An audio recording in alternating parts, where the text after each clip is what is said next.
Assalamualaikum warahmatullahi wabarakatuh. Halo, selamat datang kembali lagi bersama saya, Wira Kurnialistari sebagai tutor Geografi kelas 12 minggu ketiga.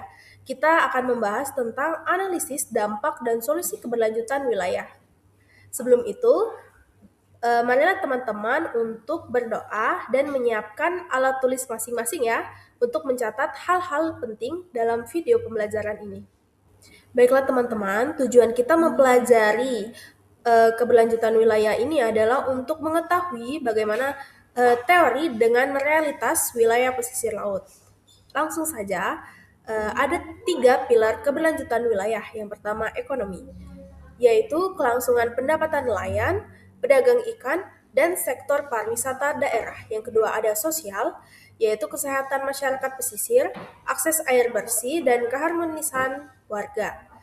Dan ketiga ada lingkungan, yaitu keseimbangan ekosistem mangrove dan kejernihan laut Bengkulu atau sekitarnya.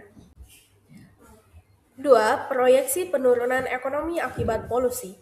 Estimasi tren penurunan pendapatan ekonomi, nelayan dan wisata jika polusi pesisir wilayah laut tidak ditangani secara sistematik. Bisa kita lihat di diagram di slide ini bahwa pendapatan maksimal pada tahun kelima itu menurun secara signifikan dari tahun pertama. Kemudian yang ketiga ada rantai dampak berantai. Bisa kita lihat konsep mapping dalam slide ini ada 2 dampak berantai dari segi sektor perikanan dan sektor pariwisata. Untuk sektor perikanan itu dimulai dari sampah mikroplastik, kemudian akan dikonsumsi oleh ikan, yang akan mengakibatkan kualitas ikan itu akan menurun dan harga jual anjlok. Kemudian akan mengakibatkan kemiskinan nelayan. Hal ini otomatis akan menjadi kerugian bagi masyarakat sekitar yang mata pencariannya sebagai nelayan.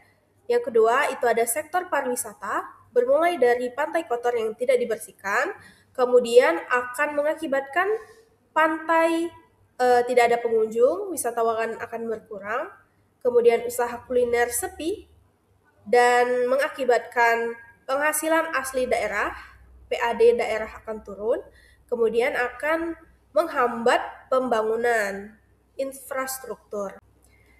Kemudian apa saja aset masa depan yang terancam? Itu ada 3, yaitu pasar ikan, kedua hutan mangrove, dan yang ketiga ada wisata pantai. Bagian 2, aksi nyata dan solusi keluarga. Mensimulasikan perubahan dari lingkungan terkecil. Lingkungan terkecil yaitu seperti keluarga. Lingkungan keluarga adalah langkah proaktif yang dimulai dari rumah untuk menciptakan ekosistem yang sehat, asri, dan berkelanjutan. Solusi keluarga tidak hanya tentang menanam pohon, tetapi juga untuk mengubah gaya hidup menjadi lebih ramah lingkungan. Oke teman-teman, kira-kira apa saja sih langkah sederhana namun berdampak besar dalam kehidupan sehari-hari?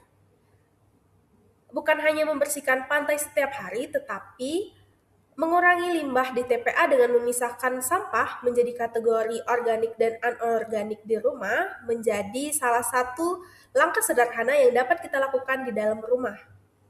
Seperti memilah plastik dan kertas, gunakan kembali wadah plastik, dan setorkan ke bank sampah lokal di sekitar Anda. 3. Ada estimasi pengurangan beban sampah. Yang pertama, pilah sampah plastik. Dapat mencegah jeratan penyu pesisir. Yang kedua, kompos organik mandiri.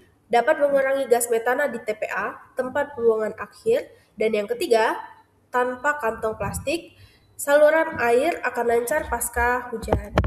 Baiklah teman-teman, kesimpulan yang dapat kita ambil yaitu pengurangan sampah ada 3 prinsip, yaitu 3R, reduce, reuse, dan recycle, dapat memberikan manfaat besar bagi lingkungan dan manusia, termasuk mencegah pencemaran tanah, air, dan udara, dan dapat menghemat sumber daya alam serta mengurangi emisi gas rumah kaca. Langkah ini juga meningkatkan kualitas hidup dengan lingkungan yang lebih bersih, mengurangi resiko banjir, serta menyelamatkan ekosistem dan satwa liar. Baiklah teman-teman, itu saja yang dapat saya sampaikan. Apabila ada pertanyaan, boleh komen di bawah ya. Terima kasih. Wassalamualaikum warahmatullahi wabarakatuh. Sampai jumpa kembali.